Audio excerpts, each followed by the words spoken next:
Good evening, everyone. It's like 1 after 7. We better get going, especially for those who are watching online. I'm kind of scooting over here to the right because I don't want to be in the way of our screen. Our map today is just basically focused on Jerusalem and Caesarea, so it's really zoomed in. So praise the Lord. But we're beginning on chapter 22. If you remember last week, we left off in chapter 21, talking about, we left off with Paul, remember, visited Jerusalem, and he was there with a group of leaders from Gentile churches that he started, and they're presenting an offering to the Jerusalem church, and to James, who leads the church, not that James, the James 2,000 years ago, but that's probably where this James got his name from, from the biblical name James. Anyway, and it gets then while he's in Jerusalem, it's the Pentecost feast. There's thousands of people and Jews from around the world who traveled to come to the Pentecost feast. Remember, this is the second. Well, actually, the Pentecost is one of the top 3 feasts that all males were required to go to. From 20 years old and up. And a lot of them would bring their families and so forth. But it's very crowded and hopping in Jerusalem. And a Jew, a non-Christian Jew, seen Paul in the temple area and said he was from Asia. So it could have been one of those Jews from Ephesus that never bought into Paul's preaching and rejected Christ, sees Paul, starts a big riot, saying this is the troublemaker who travels to all the cities around the world and speaks against this temple and tells our people not to obey Moses. And a big mob gets started. They're ready to go drag Paul off and kill him. And the Roman soldiers see it and fight their way through the crowd. Basically, Rome rescued the Apostle Paul because he wasn't going to live. They took him outside of the temple. They was probably going to stone him, most likely. And but Rome got him, took him back to most likely the Fortress Antonio, because that was the Roman barrack in the middle of the city of Jerusalem. And where we left off is while Paul was getting ready to go into the fortress, he wants to address the people. And that's where we left off. So today, at the beginning of chapter 2, we're going to see what Paul said to the crowd. Okay? And the Roman soldiers allowed him to speak. So Paul must have been on some steps or a platform or something. But he was allowed to address people. So this is where we're at. This is Acts chapter 22, starting with verse 1. And he's actually, brothers and fathers, listen to my defense. When they heard him speak in Aramaic, they became very quiet. Then Paul said, I am a Jew born in Tarsus. Remember where Tarsus is. That's actually not in Judea. Tarsus is up in Asia Minor. It's far away from Cilicia, but brought up in this city. I studied under Gamaliel, and we've already talked about him. He was a very respected teacher of the law, and was thoroughly trained in the law of our ancestors. I was just as zealous for God as you are today. I persecuted the followers of the way to their death. Now, back then, before the Jews kept calling it the way. We say Christians to now, but back then, they would say the followers of the way. So, in other words, I persecuted Christians, arresting both men and women and throwing them into prison. As the high priest and all the council, which is the Sanhedrin, can themselves testify. I even obtained letters from them to their associates in Damascus and went there to bring these people as prisoners to Jerusalem to be punished. About noon, as I came near Damascus, suddenly a bright light from heaven flashed around me. I fell to the ground and heard a voice say to me, Saul, Saul, why do you persecute me? Who are you, Lord? I asked. I am Jesus of Nazareth, whom you are persecuting. He replied, my companions saw the light, but they did not understand the voice of him who was speaking to me. Verse 10, what shall I do, Lord? I asked. Get up, the Lord said, go into Damascus, and there you will be told all that you have been assigned to do. My companions led me by the hand to Damascus because of the brilliance of the light had blinded me. Now we read all about this in Acts chapter 9. This is just him, just telling the story. It's really kind of the first time we've heard him tell the story in writing here. A man named Ananias came to see me. He was a devout observer of the law and highly respected by all the Jews living there. He stood beside me and said, Brother Saul, receive your sight. And at that very moment, I was able to see him. Verse 14. Then he said, the God of our ancestors has chosen you to know his will and to see the righteous one and to hear words from his mouth. You will be his witness to all people of what you have seen and heard. And now, what are you waiting for? Get up, be baptized, and wash your sins away, calling on his name. Verse 17. When I returned to Jerusalem, I was praying at the temple. I fell into a trance, and I saw the Lord speaking to me. Quick, he said, leave Jerusalem immediately, because the people here will not accept your testimony about me. Lord, I replied, these people know that I went from one synagogue to another to imprison and beat those who believe you. And when the blood of your martyr Stephen was shed, I stood there giving my approval and guarding the clothes of those who were killing him. The Lord said, said to me, go, I will send you far away to the Gentiles. Now, we read the whole thing there, and these people were silent and listened to Paul until he says, goes to the Gentiles, because, boy, this sparked these people up. Verse 22, the crowd listened to Paul until he said this. Then they raised their voices and shouted, rid the earth of him. He is not fit to live. Now, remember, I want to remind everybody, these are not Christian Jews. These are the Jews who either have not heard the gospel and they're still fired up for Judaism and the law of Moses and the basically religion of the Jews, or these are Jews that have heard the preaching and the message of Christ and have rejected him as the Messiah. Okay? So now these people are looking at Paul as a traitor, as someone who's a troublemaker, who's damaging, who's blaspheming, and they think they're in the right, and they're like, we need to get rid of this guy and kill him and get rid of the earth of him. They actually believe in their heart they're doing right. So anyway, as they were shouting, this is verse 23, as they were shouting and throwing off their cloaks and flinging dust into the air, the commander ordered that Paul be taken to the barracks. In other words, we're not getting anywhere with these people. Take him to the fortress here.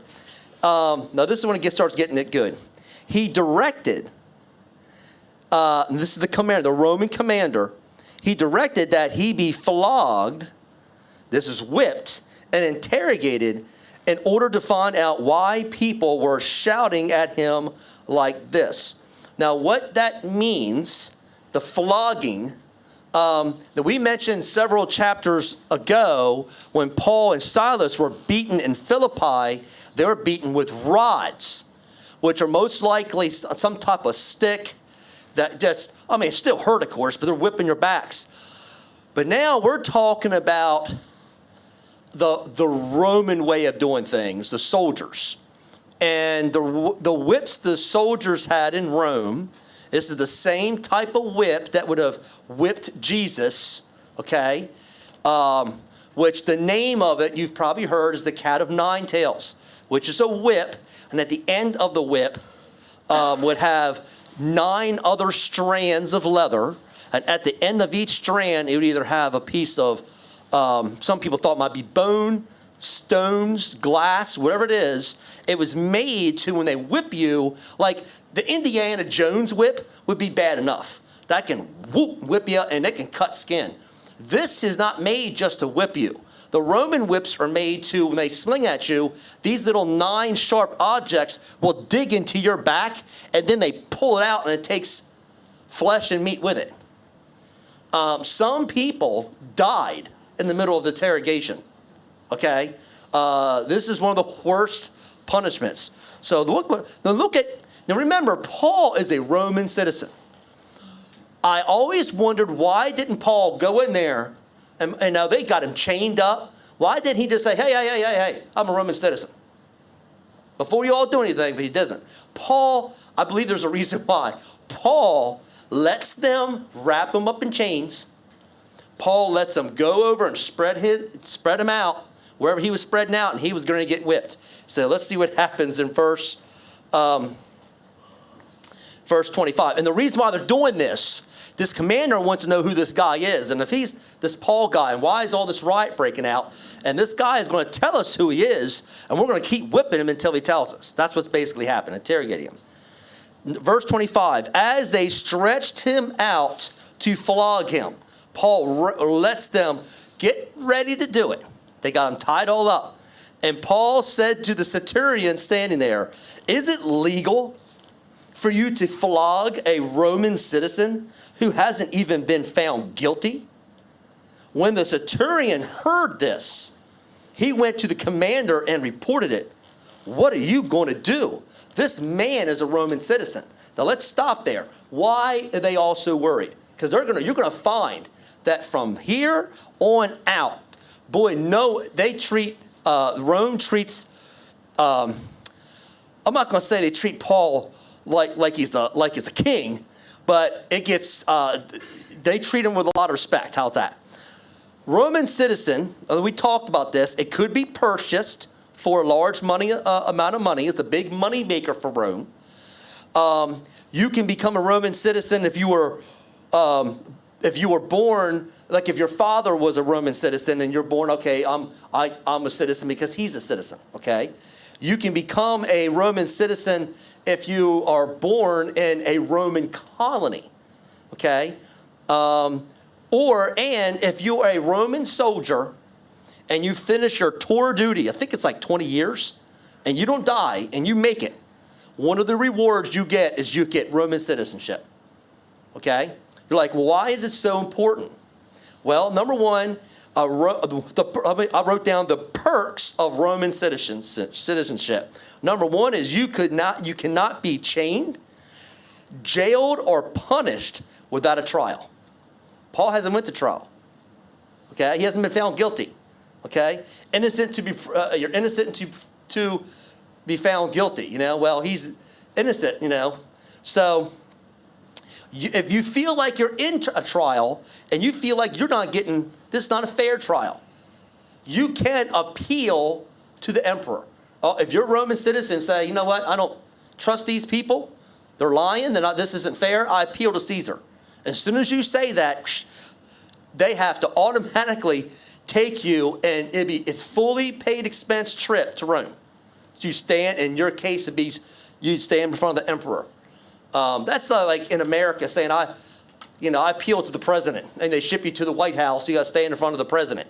Now, that never happened in our world, but back then it was reality. What else? What else is the perks of Roman citizenship? You can vote in assemblies and elections. You can own property. Not anybody can just own property back then. If you was a Roman citizen, you can. And your children, if you're a Roman citizen, your children could inherit your property.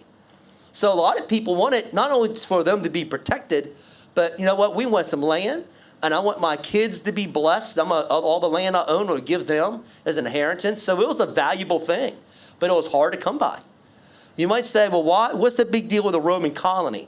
A Roman colony is different cities that Rome has chose around the Roman Empire, not Rome itself. But these are colonies that Rome would designate a city as a colony, and what they would use these colonies for is a couple of things. They would keep troops there to try to keep the peace, because the Roman Empire was big.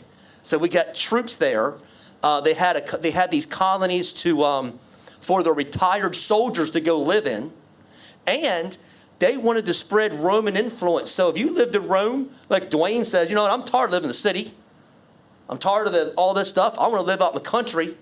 Well, as a Roman citizen, hey, Dwayne and Shelley and the whole family can move somewhere else. And someone will relocate over here. So it's spreading Roman influence, just retired soldiers, troops are there. And if you're born in one of them, you're automatically a Roman citizen. So it's a lot of perks for living in a colony, you know. Anyway, so that's the whole deal there. So let's keep talking. Verse 27, the commander went to Paul and asked, tell me, are you a Roman citizen? Yes, I am, he answered. Then the commander said, I had to pay a lot of money for my citizenship. But I was born a citizen, Paul replied.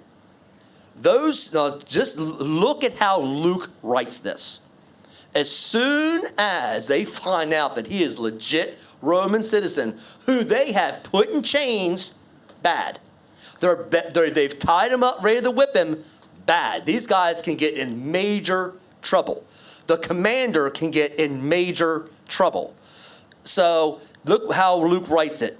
Those who were about to interrogate him and whip him withdrew immediately. Quickly. Let's get our whip and all, get out of here. The commander himself was alarmed and shocked as, oh my gosh, when he realized that he had put Paul, a Roman citizen, in chains. They're like, oh my gosh, we can't even keep this guy in jail. But also, I can't release him out there because those people out in the city are about to kill him. So right now, Paul went from a prisoner to somebody who's actually being protected by Rome because he's a Roman citizen. Okay? All right, so verse 30. The commander wanted to find out exactly why Paul was being accused by the Jews. So the next day, he released him and ordered the chief priest and all the members of the Sanhedrin to assemble. And they brought Paul and had them stand before them. Now, this is the same Sanhedrin, remember, which is the Jewish Supreme Court, right? They pretty much, and just as a reminder, although Jerusalem is being ruled by Rome, Rome wasn't interested in their laws, their religion, and all the petty stuff that goes on in their culture. So they allowed the Jews to have their own court, a high priest, and handle small issues. They didn't want a bunch of rioting. They didn't want a bunch of trouble, but they did allow them to have the Sanhedrin. And this has to do with their religion, and their beliefs. So Rome can care less, really, okay? Actually, right now, it's the commander who's the one who summoned the Sanhedrin. And he wanted to see, all right, here, now he's in court, in the Jewish court. Let's find out what's going on here. So Paul knows, hey, these are the same people, the same attitude of the people who influenced Rome to crucify Jesus, right? These are the same people who ordered the apostles not to preach in Jerusalem.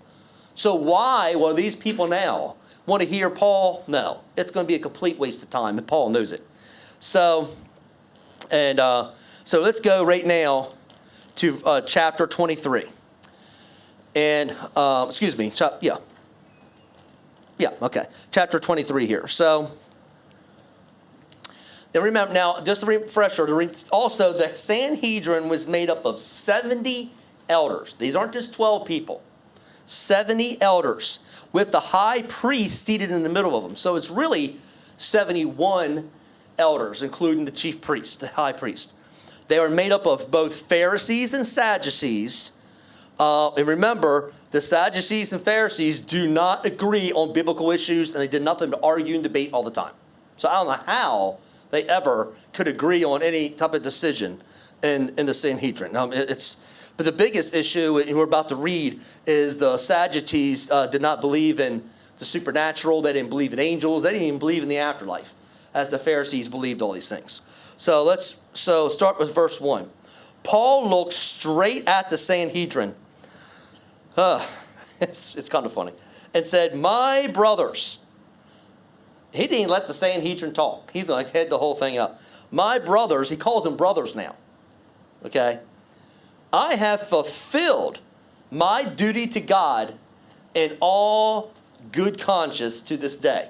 Now let's stop there. The last time we ever read Paul communicating with these people, he was working for them. Remember, the Sanhedrin are the ones who sent Paul out, and Paul was arresting Christians, and he approved the stoning of Stephen. They sent him to Damascus to arrest more people. And then on the way to Damascus, Paul encounters Jesus, gets saved. He never returns to the Sanhedrin. So these are his former employers. And the Sanhedrin, again, they think they're doing the will of God by trying to rid the world of Christianity. So what does Paul do? He says the one thing that really ticked them off. He goes, my brothers, I have fulfilled my duty to God. In their opinion, you were already doing your duty to God. Now you switched over to the enemy. And he's like, yep, I'm on the enemy side of the Christianity, and now I have fulfilled the real duty that God has for me. You can imagine how that just irked these people. I have fulfilled it in a good conscience. In verse 2, at this the high priest Ananias ordered those standing near Paul to strike him on the mouth. In other words, go up there and punch him. Right smack in the mouth.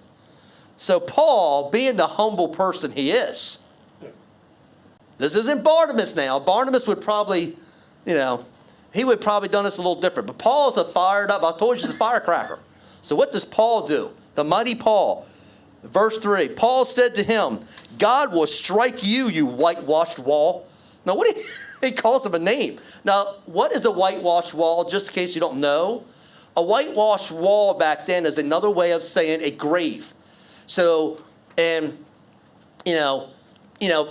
even today, if you go to a cemetery, you'll see like the gravestone or the tombstone, and it could be all nice and white and have like the person's name and all. But really, it's marking where a dead person is inside of it, right? So what he's actually saying, he goes, you're a whitewashed wall. On the outside, you look all clean and nice and you're flashy, but inside you're dead. You're spiritually dead. He said, God's going to strike you, you whitewashed wall, is what he's saying. You sit there to judge me according to the law, yet yourselves violate the law by commanding that I be struck. Those who were standing near Paul said, how dare you insult God's high priest? Verse 5, Paul replied, brothers, I did not realize he was the high priest, for it is written, do not speak evil about the ruler of your people. So, in other words, this is basically a disaster. He's insulted them. They hit him. He argues back. Then they rebuke him. And then he repents. And he said, this is exactly the mess that Paul thought it was going to be. So Paul does something very clever. He turns the argument on each other. Instead of taking the all focus on me, I'm going to get them fighting among each other. So I'm going to bring up something that all they do is argue and debate on. So what did Paul says? Verse 6. Then Paul, knowing that some of them were Sadducees and the others were Pharisees, called out in the Sanhedrin, my brothers, I am a Pharisee, descended from Pharisees. I stand on trial because of the hope of the resurrection of the dead. When he said this, a dispute broke out between the Pharisees and the Sadducees, because that's all they did was dispute about these things anyway. The assembly was divided. Verse 8, the Sadducees say that there is no resurrection, that there are neither angels nor spirits, but the Pharisees believe in all these things. There was a great uproar, and some of the teachers of the law who were Pharisees stood up and argued vigorously, we find nothing wrong with this man. If a spirit or an angel, what if a spirit or an angel had spoken to him? Verse 10, the dispute became so violent that the commander was afraid Paul would be torn to pieces by them. So here it is again. Now they have to go rescue him again. He ordered the troops to go down, take him away from there by force, bring him back to the barracks. So in other words, that didn't work. So the commander is still kind of confused. What is all the fuss about Paul? No one's really answering him. It's just a bunch of going back and forth. Verse 11. Now we read something kind of interesting here. It says, the following night, the Lord stood near Paul and said, "Take courage, as you have testified about me in Jerusalem, so you must also testify in Rome." Now, remember last week I proposed a question, and we really don't have answers. You just get opinions. And I even talked to Pastor about it just to get his opinion, and he's just as split as all everybody else is. What did the Lord really send Paul to Jerusalem? Because remember, Paul said, "I feel compelled by the Spirit to go," but the Lord didn't really come to him like this and say, "Go there." They had nothing but warnings and people. I told the pastor, it doesn't make sense if the Lord tells you to do something and you're obeying the Lord and you're walking there. Why does he have to reveal to all these people you're going to be persecuted? Why did he have to send the prophet Agabus all the way to Caesarea to tell you something you already know? It doesn't make sense. It's almost as if he felt compelled, but he may have gotten it wrong. And we don't really know because really he could have told Timothy to deliver the offering and he could have went up and started more churches. It just doesn't make sense. But regardless what, he's there now. Regardless if God sent him or he sent himself. Doesn't matter. Right now, you're already there and you're arrested. Just like the Lord and Agabus and everybody said so. So what does the Lord do? He just resets. All right. The Lord will always meet you where you're at. And the Lord's like, take courage. If you have testified about me in Jerusalem, you're going to testify about me in Rome. So regardless what, he's going to go to Rome. He already knew he was going to Rome. He wanted to go to Rome. Now he's going to give himself a free trip to Rome. Okay? Well, soon he will be anyway. So verse 12. The next morning, some Jews, now this is interesting. The next mornings, they really hated Paul, these Jewish people. The next morning, some Jews formed a conspiracy and bound themselves with an oath not to eat or drink until they have killed Paul. In other words, I'm not going to eat anything. I'm going to fast until this guy's dead. Interesting. Verse 13. More than 40 men were involved in this plot. They went to the chief priests and the elders and said, "We have taken a solemn oath not to eat anything until we have killed Paul. Now then, you and the Sanhedrin petitioned the commander to bring him before you on the pretext of wanting more accurate information about this case. We are ready to kill him before he gets there." Now, you're going to need 40 or plus people because you're about to pounce on a bunch of Roman soldiers who are the best trained military in the world. And they carry spears. They carry their swords. You better have 40 guys who are really, really full of bravery if you're going to try to overcome these soldiers. In other words, it's a stupid plan. But now, verse 16. But this is interesting, when the son of Paul's sister heard of this plot, he went to the barracks and told Paul. It's the first time we read any family. So Paul has a sister. We don't know if she's visiting Jerusalem or she lives in Jerusalem. And he has a nephew. Okay. And this nephew, my question is, how does the nephew find out? Was he part of the 40? I'm sure it was probably kept quiet. You didn't want the whole city to know you're about to attack a bunch of Roman soldiers. Did he know somebody? Somehow he caught wind of, they're going to go and try to kill my uncle tomorrow. So he, just young guy, goes into the fortress of Antonio. I somehow asks permission to speak to Paul the prisoner. They keep calling him prisoner. And they allowed him to do it. So it shows the favor that's on Paul's life now, because guess what? Paul let these guys get to the point where they got him in chains and all. Now he has something over them. Now they're going to treat me nice, unless you want me to talk. Because if you want to take me to Caesarea, I'm going to tell the governor what happened. So now they're letting him have guests. Family members going to visit him.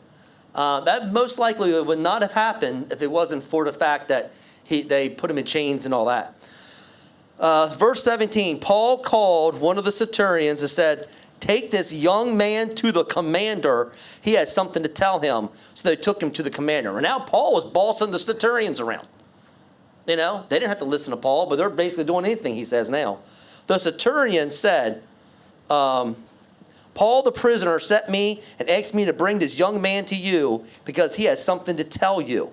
The commander took the young man by the hand, drew him aside and asked, what is it you want to tell me? He said, some Jews have agreed to ask you to bring Paul before the Sanhedrin tomorrow on the pretense of wanting more accurate information about him. Don't give in to them because more than 40 of them are waiting in ambush for him. They have taken an oath not to eat or drink until they have killed him. They are already now waiting for your consent to the request. In other words, they have probably already told the commander that we want a meeting. And the commander hasn't given his okay yet. And if it wasn't for this nephew, who knows what would have happened? Paul may have died, but I'm sure most of the men would have too, trying to tackle the Roman soldiers. The commander dismissed the young man with this warning, don't tell anyone that you have reported this to me. Okay, so now the commander he's in a world of stuff here. Okay, not only did he put a Roman citizen in chains, he's had this mob, and remember, Rome, one of the biggest things or requirements, if you're the governor or you're a commander, you have to keep the peace. Rome did not like riots. They did not like a bunch of mobs, and they don't want news spread that something really terrible happened in the city. That may get the unwanted attention. This commander could lose his job. I'm sure he's making good money. The attorneys could lose their job. They could be jailed. I mean, there's a lot of fear. When the Rome didn't play around. There wasn't a lot of forgiveness. You had to be on your best behavior. So now this Roman's commander is like, and right now you have to realize the governor does not live in Jerusalem. He had a palace there. It used to be Herod's palace, but he lives all the way in Caesarea. Okay? So who is the Roman person in charge? This commander. He's in charge of everything that goes on in Jerusalem. Okay? Keep the peace and collect the taxes. That's the only reason they're there. They want money. Okay? That's the only reason they're there. So, and they wanted to calm down put out any fire of rebellion. So the commander, it says in verse 23, he called two of his centurions and ordered them, get ready a detachment of 200 soldiers, 70 horsemen, and 200 spearmen, and go to Caesarea at 9 o'clock tonight. That is 470 people. 470 soldiers. Okay? It's almost 500 people guarding Paul, sending him from Jerusalem to Caesarea. Okay? So, of course, the commander wanted to maintain his reputation. And guess what? You know what? If Paul was ever killed under his watch, he would have to answer to it. So he's like surrounded with 500, some of them with horses, some of them with spears, and escort his tail to on the 60-mile journey. It's 60 miles from Caesarea to Jerusalem. Okay? Now, just to remind you what Caesarea is. Caesarea is where Philip the Evangelist lives. That's where the governor lives. That's where that's the big city that Herod the Great built to house the governor. And there's a theater there, a horse track there. There's a bunch of stuff. There's a lot of soldiers. But Philip is there evangelizing with his 4 unmarried daughters as well. So they're taking him there to the governor's house, to a governor Felix. And it says, leave at 9 o'clock. In other words, not only surround him with 500 men, leave at night. Let's sneak out of Jerusalem. So, because although you had all these soldiers, what happens if 1,000 people jump them? I still think the Roman soldiers would win, but he just wants us, just get him out of the city. Just get him out of the city. Travel all night long if you have to. Be really quiet. Just get out of here. Take him with you. The commander at this time, Paul is stressing him out so much, he just wants to, if you send him to the governor, he's no longer my responsibility. Then let Governor Felix have to deal with all that. That's what's going on here. That's why he sent him out of the city. So it says in verse 24, provide horses for Paul. In other words, we don't want Paul to walk. We want him on a horse. And horses, in other words, probably some for his companions as well as Luke. Because we put this Roman soldier in chains, we're going to treat him real nice. Okay? Plus, they can get there quicker, too. Now, this is a funny thing we're about to read here. Because this commander really bends the truth a little bit to cover himself. Now, you remember, if you remember when in chapter 21, the Jews drug Paul outside the temple and were ready to kill him. The commander of the Roman soldiers had no idea who Paul was. They rescued him, brought him back to the barrack, about to whip him, and then Paul reminds him, hey, I'm a Roman citizen, right? But look what the commander, when he writes a letter to the governor, because the commander's not leaving Jerusalem. He just can't send Paul, this unknown person, there without an explanation with all these soldiers. Who is this? Who is so important that we had to waste all this time and all this, effort on this one Jew that's like a nobody? You got to have this is his boss, basically. You better have a good answer. And it says in verse 26, this commander, we finally get his name. His name is Claudius. And he's writing to Felix. Now, Felix, remember, who was the governor's name when Jesus was arrested and crucified? Anybody know? Who was the Roman governor that sentenced Jesus to the cross? Pilate. Pilate's going now. Now, this is years later. Some have estimated 30 years later. We don't know for sure, but it could be 30 years later. Now the governor is Felix. Okay? Look what he says. Verse 27. This man, this is the letter that Commander Claudius wrote. This man was seized by the Jews, and they were about to kill him. But I came with my troops and rescued him, for I had learned that he is a Roman citizen. Now, did he find out that he was a Roman citizen while they were beating him, then rescued him because of it? No. He didn't find out he was a Roman citizen until he brought him back to the barracks. But he did not want the governor to find out that he put Paul in chains and was about to whip him. He goes, I found out he was a Roman citizen, so I went and rescued him. So already the guy is twisted up the reality to cover himself, right? Because he's stressed out. Guarantee it's stressed out. I wanted to know why they were accusing him, so I brought him to their Sanhedrin. I found that the accusations had to do with questions about their law, but there was no charge against him that deserved death or imprisonment. When I was informed of a plot to be carried out against the man, I sent to him to you at once. I also ordered that his accusers be present to you to present. Accusers to present to you their case against him. Verse 31. So the soldiers, carrying out their orders, took Paul with them during the night and brought him as far as did anybody know how to pronounce this word?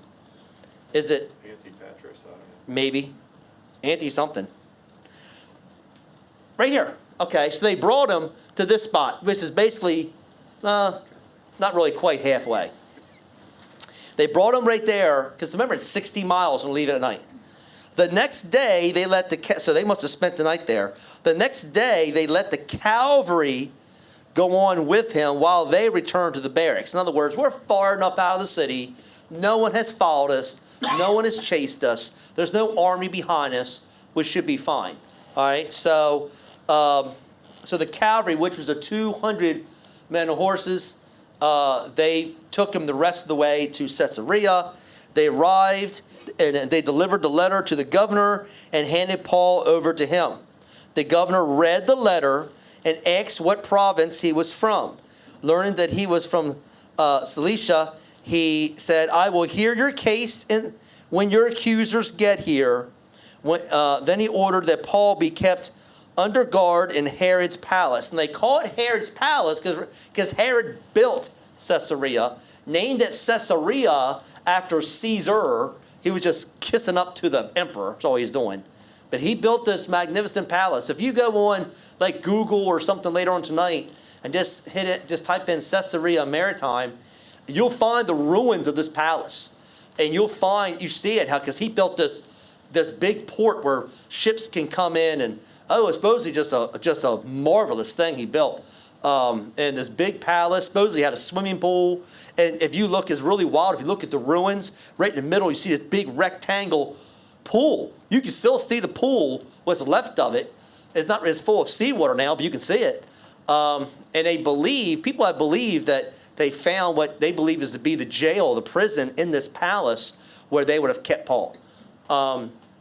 Again, he's not getting whipped and beaten and treated like a murderer. He's a Roman citizen, and he's really just under protection. He's not sleeping in Herod's bed and eating grapes and hanging out with a whole bunch of family friends, but he still is under protection. And he's kept there until they show up. Now, next week we'll talk about what happened, but we're going to just give you a little preview next week. What's really interesting is the governor, Felix, is going to find himself in a tight situation. He's like, okay, well, you're a Roman citizen.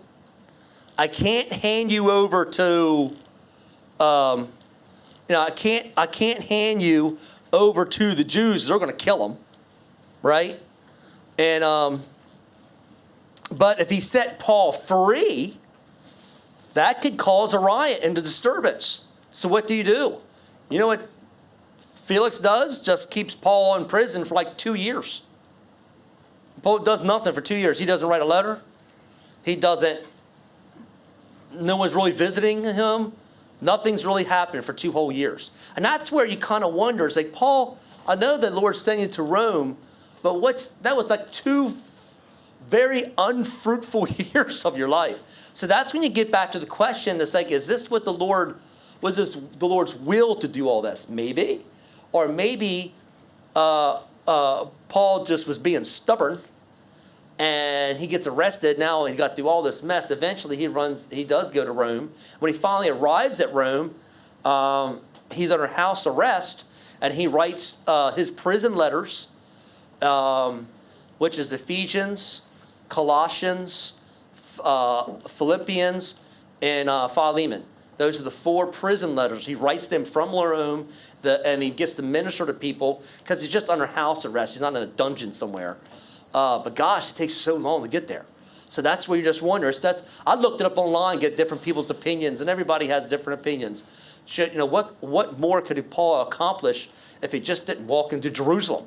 Did the Lord send him there? It's still you'll get all kinds of opinions. Most people say, yeah, it's Apostle Paul. Of course, he hears the Lord's voice more than we do. I'm not going to argue that at all. But really interesting. Does anybody have any comments about Paul, from being arrested, soldiers, getting him out of the city? And has anybody thought more from last week about was he even supposed to go to Jerusalem in the first place? Could he have just done something else? He just went to Rome himself, What's any comments anybody has in these 2 chapters here? Or are there any comments or questions? Becky, you got to come up with something. I know you got something brewing on your mind, I was just thinking it's similar with Paul and Jesus. Jesus' disciples didn't want him to go to Jerusalem. Yeah, and you're right. Paul's friends didn't want him to go because they sensed, I think, that he would be killed. Yeah, and that's a good call out. Yeah. And I guess Jesus actually told him that he would be killed. He has to be, yeah. He said, I got to go. I came here to die, but yes. So I kind of feel that God did want him to go to Jerusalem. No. Yeah. You know, I will say it's hard. The hard thing is knowing that, you know, you don't read where Paul fell into pride or anything like that. I mean, his whole entire ministry was directed by the Lord.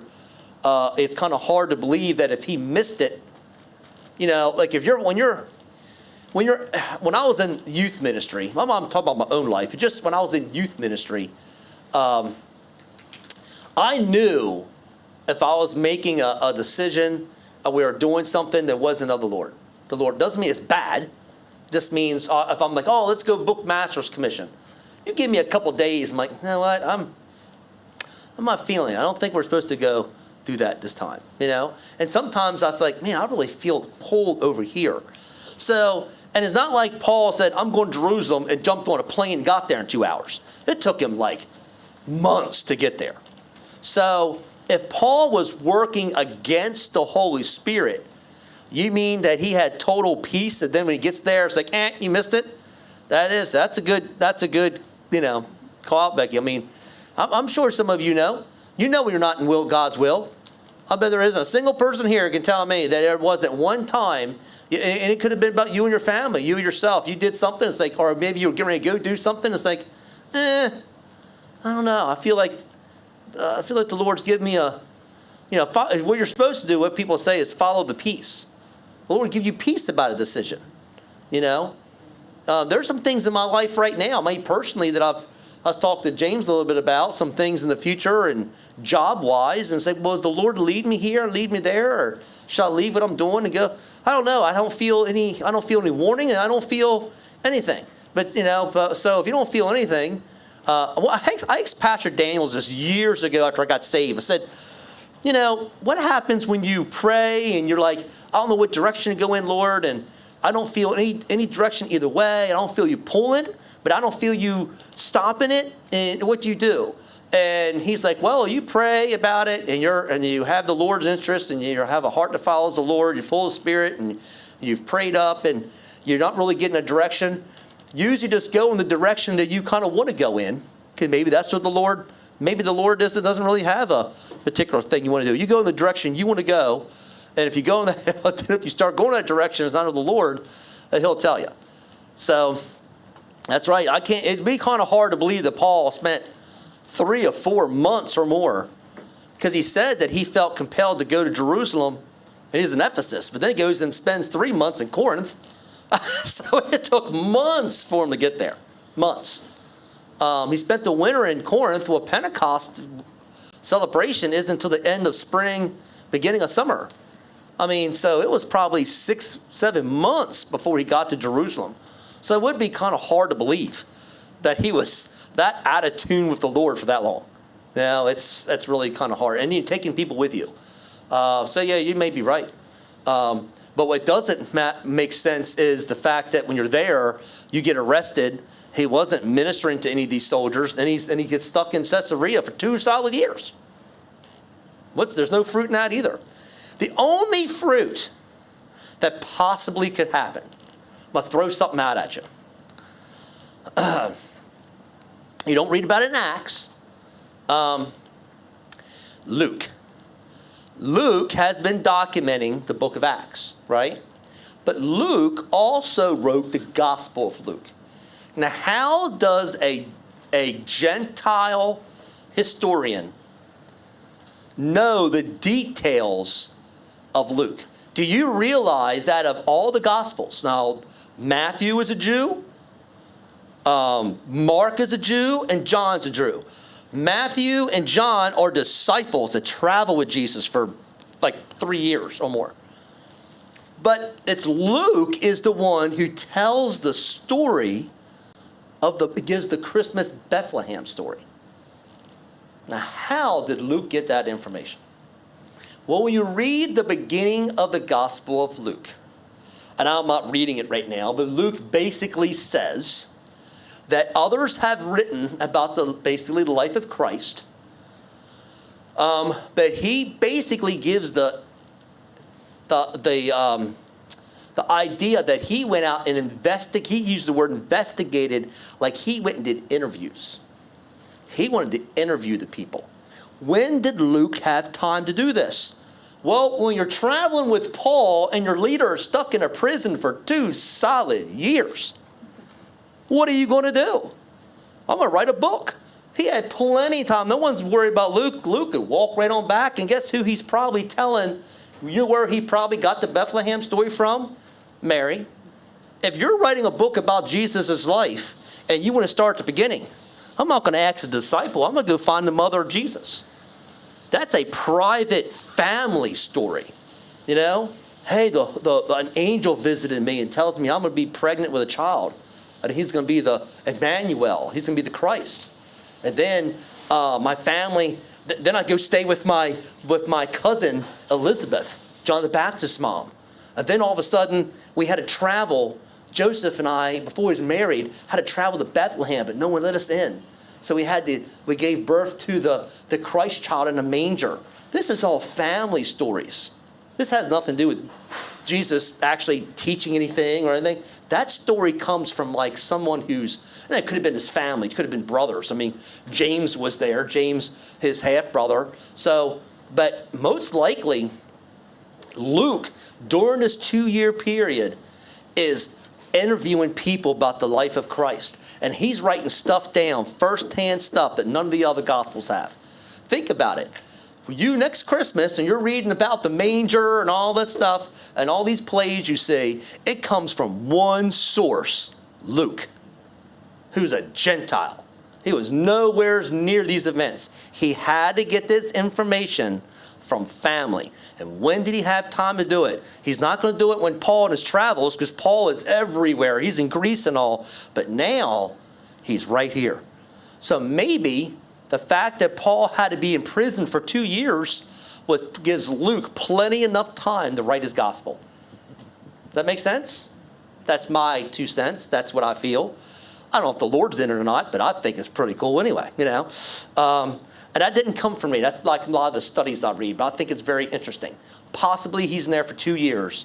It just has nothing to do with Paul. It has to do, the Lord's like, I'm going to keep Paul here because Luke has to write his gospel. Then when he got all his information together and starting to write it, now we can move Paul on. That's exactly what happened. So, anybody else have a comment about anything? Or question?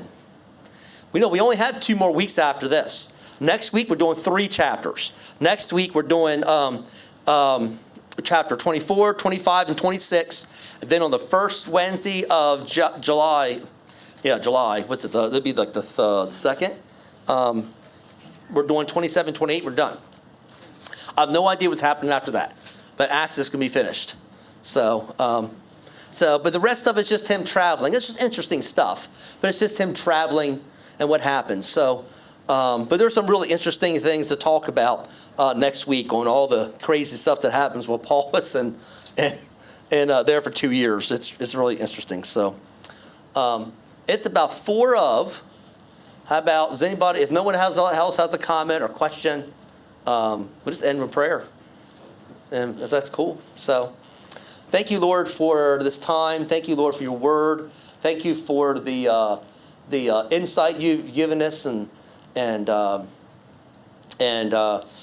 pray, oh Lord, that you would just keep that hunger in our hearts for your word and truth and your presence. And pray, oh Lord, that you'll continue blessing and guiding our church.